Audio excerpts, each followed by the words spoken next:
আজকে যে ছোট গল্পটি শোনাবো তার নাম প্রাণের মাঝে আয়। গল্পটি লিখেছেন প্রচেতা ঠাকুর। রেকর্ডিংটা সেরে ঠিক 5টা নাগাদ স্টুডিও থেকে বেরোলো সুনয়না।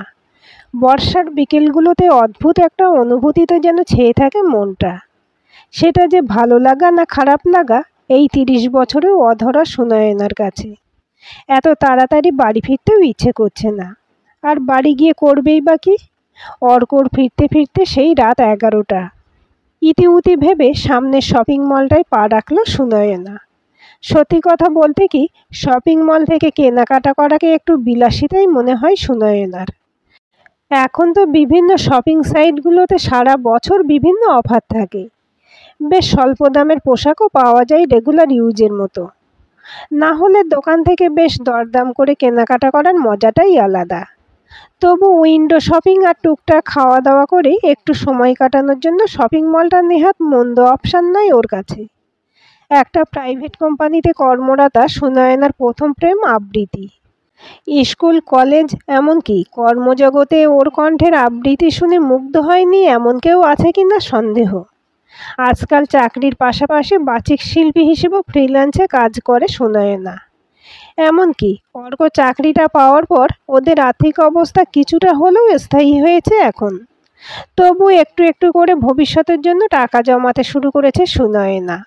হয়তো কিছুটা কৃচ্ছ সাধন করতে হয়, দূরে রাখতে হয় শখ আহ্লাদগুলো, তবু সবটাই তো নিজেদের জন্যই। হাতে আর মাস দেড়েক থাকায় পুজোর কেনাকাটির হুজুগটা যে বাঙালির মধ্যে এখন চরমে, তা এখানে না এলে বোধহয় বোঝাটা বাকি থেকে যেত। ছোটবেলার মতো পুজোর সেই আলাদা ক্রেজটা আর কোথায়? কাকা, মামা, জেঠু সবার থেকেই প্রাপ্তি হয়ে জামার সংখ্যাটা নেহাতই মন্দ হতো না। একটু বড় হতেই জামার সঙ্গে সঙ্গে ম্যাচ করে ইমিটেশন জুয়েলারি, নেল পালিশ কেনার ধুম লেগে যেত। সত্যি, জীবনের স্বর্ণালী অধ্যায়টা বোধহয় বেশি দিন টেকে না, আর একবার চলে গেলে আর ফিরেও আসে না। হঠাৎই যেন জীবন থেকে হারিয়ে গেল পুরনো পাড়াটার গলিগুলো, চেনা বৃত্তের মানুষগুলো, আর সেই গজদাঁতের মিষ্টি হাসির মেয়েবেলার সঙ্গীটা। ফুডকোর্টে বসে আপন মনে কথাগুলো ভাবছিল সুনয়না। বাইরের আকাশটা আসন্ন ভারী বৃষ্টির আভাস জানান দিচ্ছে। আচ্ছা, বাবা কি এখনো সন্ধেবেলা বিনু ময়রার দোকানে সিঙাড়া নিয়ে আসে বৃষ্টি হলে? মা অল্প তেলে বাদাম মুড়ি একসঙ্গে ভাজে এখনো? জ্যাঠতুতো দাদার পুঁচকিটা নিশ্চয়ই এখন বেশ বড় হয়ে গেছে। ওরাও কি বৃষ্টি হলে উঠোনটাই কাগজের নৌকা ভাসায়? শুনি। একটা চেনা অচেনা মেশায় গলার স্বর শুনে চমকে উঠল সুনয়না। পালক? কিছুটা থমকে গিয়ে ঠিক কি বলা উচিত ভেবে পেল না দুজনেই। হয়তো সময়ের সঙ্গে সবারই মানসিকতার বদল হয় কম বেশি। ওই সময়ই কখন যে ছোটবেলার বন্ধু দুটোর মধ্যিখানে অদৃশ্য একটা প্রাচীর গড়ে তুলেছিল। হয়তো নাচেও হিংসার চোরাস্রোত ভিড় করেছিল মনে। সেই জন্য হীনমন্যতা বা প্রতিযোগিতার চাপে ঈর্ষা আর ইগোর কাছে হেরে গিয়েছিল নির্মল বন্ধুত্বটা। এক সময় ইচ্ছে করেই নিজেদের সরিয়ে নিয়ে একে অপরকে লুকিয়ে লুকিয়ে ফেসবুকে আপডেটসে দেখা। এই 3 বছরের জীবন অনেক পাল্টেছে দুতরফেই। এদিকে সুনয়নার উত্তরের অপেক্ষা না করেই ততক্ষণে পালকর উল্টো দিকে চেয়ারটা টেনে বসে পড়েছে। পালক একদম ঠিক আগের মতোই আছে, প্রাণ খোলা হাসি খুশি। ভাবলেও অবাক লাগে, কোনো এক সময় এই গজদাঁত আর ডাগর চোখের মেয়েটাই প্রাণ ছিল সুনয়নার। তবু দুজনের মধ্যেই আজ কোথাও যেন একটা ইতস্তত বোধ। পালককে দেখে বেশ বোঝা যাচ্ছে ঠিক কোথা থেকে শুরু করবে বুঝে উঠতে পারছে না। বেশ কিছুক্ষণ এদিক ওদিক কথার পর পালকই শুরু করলো। কোথায় আছিস তুই? আগে বল তোর খবর। চলছে, বর ছেলে নিয়ে সংসার। নিজের একটা ছোট বুটিক খুলেছি। সব মিলিয়ে আছে একরকম। তোর? আমার ওই আমি আর আমার হাজব্যান্ড। আমি একটা কোম্পানিতে অ্যাকাউন্টসে আছি। তুই থাকিস কোথায়? মানে আমরা তো উচ্চ মাধ্যমিকের পরই বাবার বদলির জন্য খড়গপুর চলে গেলাম। তারপর থেকেই তোর সঙ্গে যোগাযোগটা কমে গিয়েছিল। আমিও বিয়ের পর বছর 3 দেশেও ছিলাম না। তো ফিরে এসে পুরনো পাড়ায় গিয়েছিলাম শুধু তোর সঙ্গে দেখা করব বলে। কাকু কাকিমা বলল ওরা তোর কোনো খবর জানেন না। মানে কি ব্যাপার বলতো? আর কিছু বলেনি বাবা মা? না মানে আমার সঙ্গে ওদের কোনো যোগাযোগ নেই রে। সুনয়নার এমন উত্তরে কিছুটা যেন থমকে গেল পালক। এরকম পরিস্থিতিতে হঠাৎ করে বাবা মার কথা তোলায় সুনয়নার যে মনের কোণে কোথাও আঘাত লেগেছে বেশ বুঝতে পারল পালক। কথাটা ঘোরাবার জন্যই বলল, ঠিক আছে, বাট আমাদের সঙ্গেও তো তুই যোগাযোগ রাখলি না কেন বলতো? কি জানিস পালক, কখনো কখনো এমন হয় আমরা ঠিক যেটা চাই তার উল্টোটা আমাদের করতে হয় নিজের ভালো থাকার জন্য। ও, তাই বলে আমাকে বাদ দিয়ে দিলি? আমি তোর ভালো থাকার বাধা ছিলাম? বাহ, তাহলে বরং উঠি, ভালো থাকিস। ব্যাগগুলো হাতে নিয়ে চেয়ার থেকে উঠে পড়ল পালক। এতদিন পর দেখা হলো, এত প্রশ্নের ভিড় তোর মনে, উত্তরটা দিতে দিবি না? তোর উত্তরটা তো পেয়েই গেলাম রে। একই রকম একবজ্ঞা আছিস। খেলায় হেরে গিয়ে যেমন ঝগড়া করতিস ঠিক সেই রকমই করছিস। শোন তো কথাটা। সুনয়নার কথাগুলো শুনে হেসে ফেলল পালক। তারপর চেয়ারটা টেনে বড় বড় চোখ করে বলল, বেশ, বল শুনি। পারছিলাম না রে পালক, আর নিতে পারছিলাম না রে প্রতিযোগিতাটা। সেই কোন ছোট্ট থেকে না চেয়েও তোর সঙ্গে আমার অদেখার লড়াইটা লড়তে লড়তে ক্লান্ত। মানে লড়াই? তোর আমার লড়াই? হ্যাঁ রে, তোর আমার লড়াই, বলতে পারিস তৈরি করা। ক্লাস 8-এর ফাইনাল এক্সামের রেজাল্টটা মনে আছে তোর পালক? তুই ক্লাসে সেকেন্ড আর আমি কোনো রকমে উতরে গিয়েছিলাম। সেই দিন বাড়িতে এসে আমার কবিতার খাতাটা সবার আগে ছুঁড়ে ফেলে দিয়েছিল মা। আমার নাকি মনটা অন্যদিকে চলে যাচ্ছে। এরপর প্রতিটি ধাপে পালক বেস্ট শুনতে শুনতে ক্লান্ত হয়ে গিয়েছিলাম রে।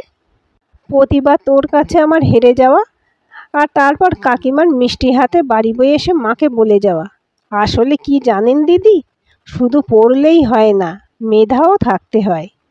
আমার পালককেই দেখুন না, কতক্ষণই বা পড়ে দিনে, কিন্তু ওই যেটুকু পড়ে সলিড। তারপর কাকিমা চলে যাওয়ার পর বাড়ির ওই গুরুগম্ভীর পরিবেশটাতে দম বন্ধ লাগতো আমার। বাবা মাকেও ঠিক করে কথা বলতো না জানিস। উচ্চ মাধ্যমিকের পর তোরা চলে গেলি। তোর চলে যাওয়ায় যেমন কষ্ট পেয়েছিলাম, তেমন কোথাও স্বস্তি পেলাম ওই প্রতিযোগিতার বন্ধন থেকে মুক্তি পেয়ে। চাকরি পেয়ে বাবা মাকে হয়তো কিছুটা হলেও গর্বিত করতে পেরেছিলাম। বয়স বাড়ছে, বিয়ের জন্য চাপ, এদিকে অর্ক মানে আমার ফিয়েছে তখনও বেকার, ফ্রিল্যান্সে টুকটাক কাজ করতো। তবু নিজের আত্মবিশ্বাসকে সম্বল করেই অর্ককে নিয়ে গেলাম বাড়িতে আলাপ করাতে। বাবা মা ওর সামনেই জানিয়ে দিয়েছিল তারা আর যাই হোক চাকরিওয়ালা মেয়ের পাশে বেকার জামাইকে মেনে নেবে না। বাড়িতে তখন রোজ তুমুল অশান্তি। তার মধ্যেই এক সন্ধ্যায় কাকু কাকিমা এলো কার্ড হাতে নিয়ে নিমন্ত্রণ করতে। তোর বিয়ে, পাত্র এনআরআই। হীনমন্যতার কারণেই বল বা বিরক্ত হয়েই বল, তোর থেকে সরে গিয়েছিলাম অনেক আগেই। সেদিন যেন বুঝেই গিয়েছিলাম যে আমি বোধহয় মরে গেলে তবেই ছাড়া পাবো তোর সঙ্গে চলতে থাকা এই অদৃশ্য প্রতিযোগিতা থেকে। পরিস্থিতি, বাবা মার উপর অভিমান, সব মিলিয়েই বাড়ি ছাড়লাম একদিন। কথাটা শেষ হতে না দিয়ে হেসে উঠল পালক। অবাক হয়ে জিজ্ঞেস করে সুনয়না, কী রে হাসছিস যে? ভাবছি প্রতিযোগিতাটা বোধহয় ধর্ম রে অনেকের।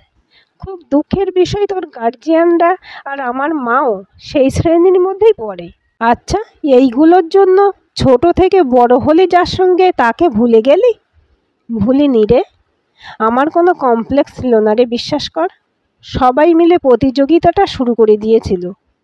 জানিস পালক, কলেজে কর্মজগতে এত বন্ধু হলো, তবু সবসময় তোকেই খুঁজেছি। এখন আমি আমার জীবনে আমার মতো করে ভালো আছি, কোনো আফসোস নেই। শোন তাহলে আমার কথা। আমিও মার কাছে রোজ শুনতাম তুই আবৃত্তি করিস দারুণ, আমার মতো আনস্মার্ট নোস। শুধু আমার অক্সিজেন ছিল কে জানিস? আমার বাবা। সব সময় খুব টেনশন করতাম তো, তাই প্রতি রবিবার পরীক্ষা দিতে যাওয়ার সময় বাবা মাথায় হাত রেখে বলতো, তোর পরীক্ষা বা রেজাল্ট যাই হোক, তুই আমার প্রিন্সেসই থাকবি। এইটুকু কথাই আমার হাতিয়ার ছিল। আর ব্রিলিয়ান্ট রেজাল্ট নিয়ে কীই বা করতে পারলাম বল? সেই তো একটা বয়সের পর দায়িত্ব নিয়ে মা ম্যারেজ মেটেরিয়াল তৈরি করলো। বাবা কিছু বলতে গেলেই বাড়িতে অশান্তি। একটা সময়ের পর আমিও কিছু বলতাম না। আসলে মা না নিজের কিছু চিরাচরিত বিশ্বাস নিয়েই ছিল। ওই যে পালক বেস্ট, জানিস, বারবার বলেছিলাম এমএসসি ফাইনাল এক্সামের পর বিয়ে ফেলতে। তখন মোহিতের হাতে সময় কম, ওয়ান সাইড যাবে বলে ওর বাড়ির লোকের বড্ড তাড়া ছিল। মায়ের কাছে এমএসসির পর পালকের অনিশ্চিত ভবিষ্যতের থেকে এনআরআই পাত্রস্থ করা অনেক সুরক্ষিত বলে মনে হলো। তাই একরকম জেদ করে বিয়েটা হয়ে গেল, জানিস। পালক আবার সেই গজনাথের মিষ্টি হাসিটা হেসে বলল, পালক এখানেও বেস্ট। অনেক ভালো আছিস তুই, নিজের চাকরি রোজগার। আমিও ভালো আছি নিজের ছন্দে। কলকাতায় ফিরে নিজের বুটিকটাকে দাঁড় করাবার চেষ্টা করছি। একটা কথা বলতো, মিস করিস না আমায়? চোখটা মুছে সুনয়না বলল, করি তো। তোর সঙ্গে বড় হওয়া, পাঁচিলে ওঠা, রানীদের বাড়ির বাগান থেকে আম চুরি করা, একসঙ্গে পুজোয় ঘুরতে বেড়ানো, সব মিস করি খুব। সব সময় মনে হয় তুই নেই, তাই মনের কথা বলার লোকও নেই। দেখ, সেদিনও বলে ফেলতাম হুড়হুড় করে, আজও বলে ফেললাম। এত বছরের দূরত্ব আমাদের আলাদা করতে পারিনি রে শুনি। আসলে কি জানিস, প্রতিযোগিতাটা আমাদের মধ্যে নয়, আমাদের বাবা মায়েদের ভিতরে ছিল কার মেয়ে বেস্ট। সুনয়নার হাতটা শক্ত করে ধরল পালক, তারপর আবার বলল, এবার যদি আমাকে আর ছেড়ে যাস, আর কোনো দিন ফিরবো না দেখিস। কত কথা চেপে রাখবো বলতো? রোজকার জীবনের কত কথা থাকে, সেগুলো শুধু তোকেই বলা যায়। কথাবার্তা শেষে দুজনেই মাথা নিচু করে বসে রইল বেশ কিছুক্ষণ। বাইরে তখন ঝেঁপে বৃষ্টি পড়ছে, ভিতরে সিক্ত হচ্ছে ওদের দুটো মনও। বৃষ্টির জলে যেন ধুয়ে যাচ্ছে মনের পুরনো মান অভিমানগুলো। সব ধুয়ে মুছে নতুনভাবে সজীবতা পাচ্ছে ওদের বন্ধুত্ব। বৃষ্টিটা থামলে ফুডকোর্ট থেকে বেরিয়ে নিচে এসে বাইরে বেরোলো ওরা।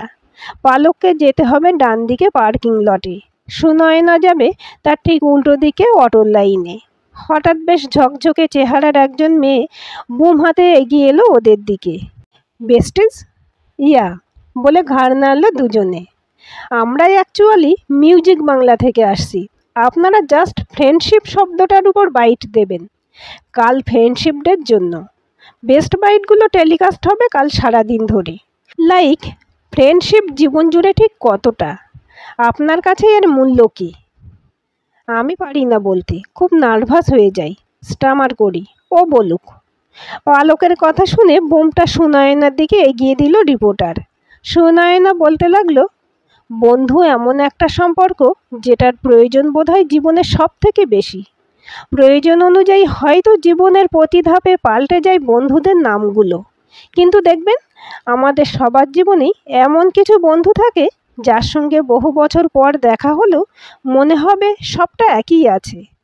আসলে যাদের সঙ্গে আমাদের সম্পর্কগুলো পোশাকিভাবে হয়তো কাছের, তাদের কাছে কখনো কখনো হয়তো অনেক কথা বলা হয়ে ওঠে না।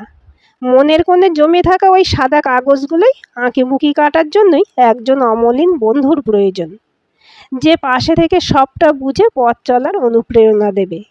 তাই আমার কাছে রোজই ফ্রেন্ডশিপ ডে।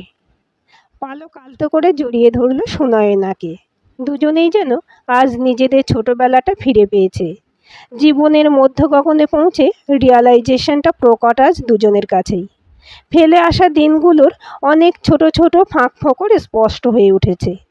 তবু ভালোবাসার প্রলেপে সব কিছু মেরামত হয়ে যায়। আসলে সময়ের সঙ্গে সম্পর্কের প্রায়োরিটি বদলায়, অনুভূতিটা বোধহয় 1000 বছর পরেও একই থাকে। আজকের গল্পটি কেমন লাগলো কমেন্ট করে জানাবেন। ভালো লাগলে লাইক, হাইপ, শেয়ার করবেন। আর চ্যানেলটি সাবস্ক্রাইব করে বেল আইকনটি ক্লিক করে রাখতে ভুলবেন না।